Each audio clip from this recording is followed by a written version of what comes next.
Welcome to the ArmaniTalks YouTube channel, the #1 YouTube channel for you to level up your communication skills, learn the art of public speaking, social skills, and personal branding to take your message to the world. For today's episode, we're entering the world of social skills, and I'm going to be talking about how to handle rude people. The thing is, with rudeness, it can take up two different forms. One form is the one that's extremely obvious and it seems blatant. And when we think about people like this, we think about those times where we're in the restaurant and someone is being extremely rude to the service. That's the blatant kind. The other kind of rudeness is the one where it's more subtle. It seems more nonchalant. And one example of this kind of rudeness is a few years ago, I was giving a speech in Toastmasters, and there was a guest that came for that specific speech.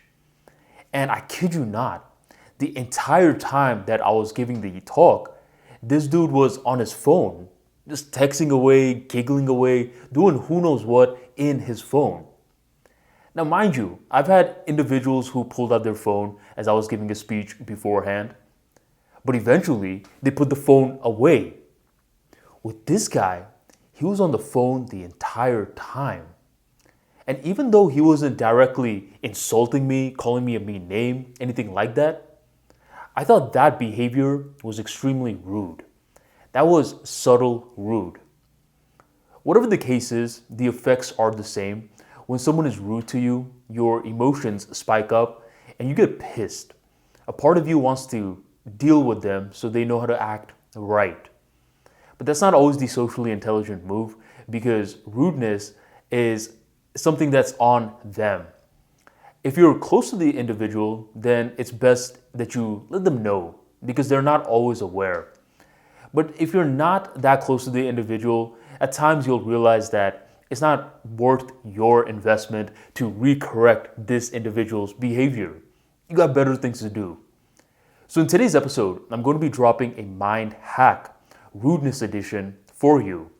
If you're someone who deals with rude people on a situational basis, whether it's based off of your work, a club that you're in, your business, etc., this mind hack is going to help you out. It's very easy to implement, and it's just a little mental switch that you need to make in order to change up your paradigm.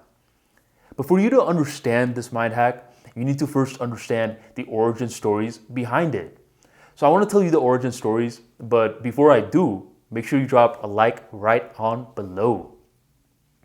A couple of years ago, I was working in this really big corporation.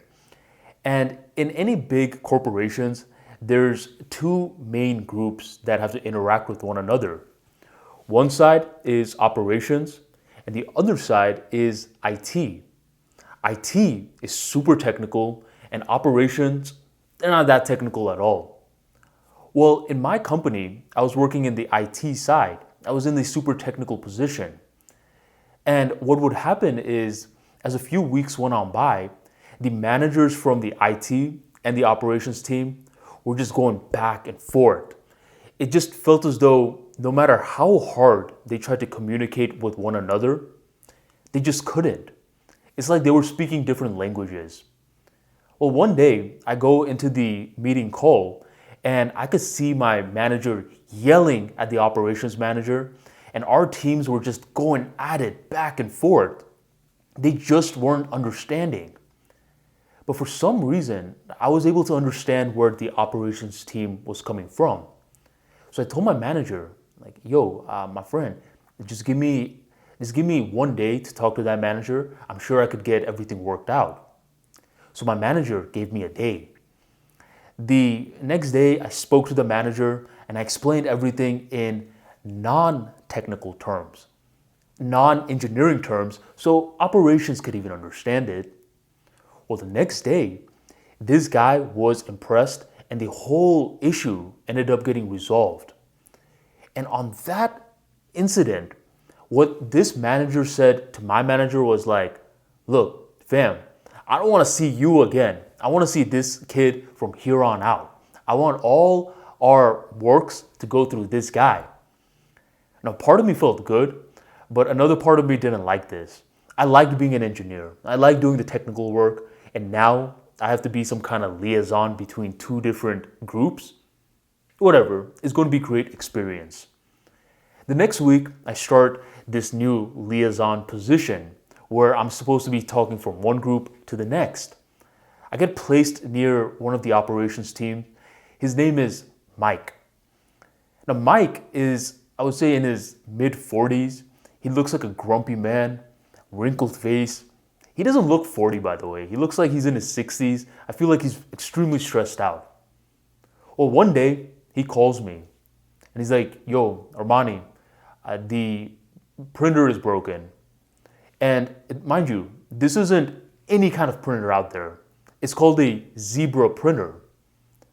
So I asked him, I was like, what's wrong with it? He's like, didn't you hear me? I just said, it's broken. And when he said it in that tone, I got irritated. He said it in a condescending way.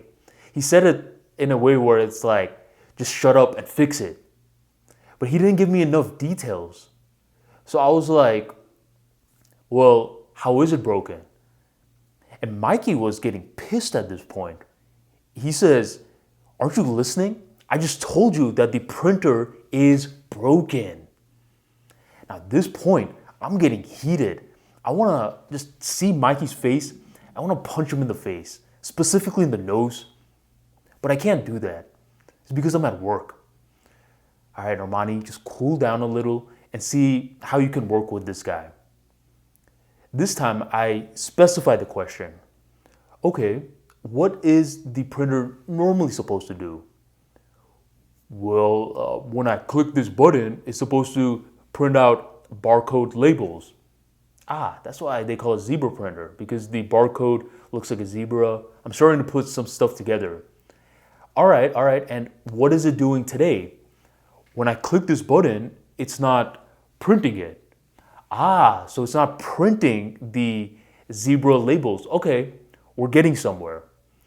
Then I ask him, so when did this problem start? And he's like, it started yesterday at 6:50 p.m. That's extremely specific. All right, Mikey, what about before then? Was it working before then? Mikey's starting to loosen up now. He says, yes, it worked before 6:50 p.m., but at 6:50 p.m., we had this code deployment, and after that, it didn't work. Wait a minute, what'd you say? Code deployment, huh? So I'm starting to think that it's the code's problem. And both Mikey and I were zoning in on this issue. And lo and behold, we figured out that it was a code error. Afterwards, once the zebra printer was working perfectly, Mikey comes to me and he says, yo, Manny, thanks, man. I don't know if I wasn't being specific enough in the beginning, but thanks so much for getting this worked out before today's deadline. And afterwards, once the situation ended, I noticed that Mikey was no longer rude. He seemed calm. And at that point, I started to put two and two together. The language that Mikey was speaking to me, just fix the printer, bro, just fix the printer. This was the language of operations. In his mind, he thought he was being extremely specific. He thought he was being as specific, as detailed as he possibly could be. But for my mind, the extremely technical mind, he wasn't being specific at all. And that's why I was perceiving him to be rude. Sure, his tonality was what I considered rude, but what I started to realize was there was a layer beneath the tonality. And the layer that was beneath the tonality was that he didn't know any better. And that right there was the mind hack that I discovered. He didn't know any better.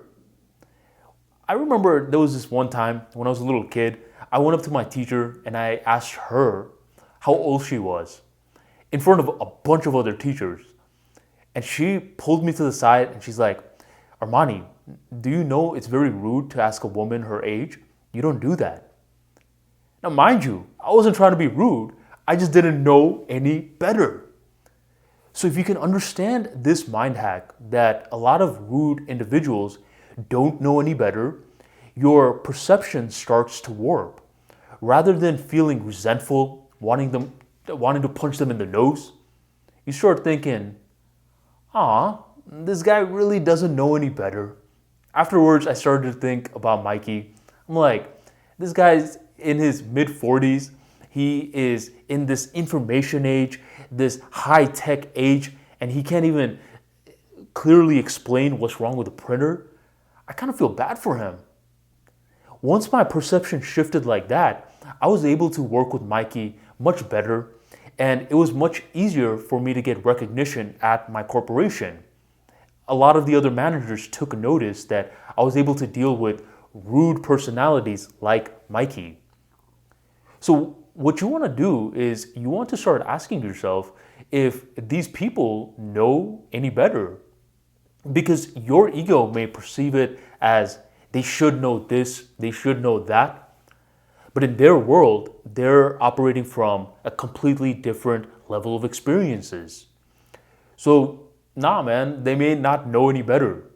And in situations like this, rather than getting heated and burning a bridge, creating an enemy, what you can do is you can reframe the situation and adopt the mind hack. They don't know any better. I feel sorry for this person. Not in a condescending way, of course, but in a way where you're able to maintain your cool. These are social tricks that you need to be able to use because the world of people, there's so many different personality types out there. You'll notice that when different cultures are often communicating, there's rudeness that's perceived there. Plenty of countries in the eastern side of the world, it's not polite to look at elders in their eyes unless they give you permission to do so. Another thing in the Eastern world is that it's respect to touch their feet and ask for blessings. While in the West, if someone touches your feet, you're like, hey, what are you doing? Don't touch me like that. So it's different. It's different perceptions that you have to deal with. And at times, if you can just say, this person doesn't know any better, or they're operating from a different paradigm than I am, based off of cultures, maybe one's operations, maybe one's overly technical, etc. That's when you start to grab control over your emotions to a point where your message can be heard to the other person. Imagine how many times you've dealt with a rude person and you combated them by being rude back. That's no bueno because they got a reaction out of you. That means they won. What you were trying to do, you were trying to win, which is why you were trying to be rude back. You lost. This is not how you want to carry yourself. You want to make sure you implement the mind hack I dropped in this video. And that is simply to reframe the situation. They don't know any better, and you do. So give yourself a pat on the back and you'll radiate charisma along the way. If you want more practical insights into the world of social intelligence and how to level up your social skills, make sure you check out the Charisma King in the description box right down below. Over 250 plus pages of valuable content regarding how you can melt away your social anxiety, deal with hostile people, and not be hostile yourself. To grab the copy, description box right down below. And with that being said, I appreciate you for joining the ArmaniTalks YouTube channel, and I'll catch you on the next episode.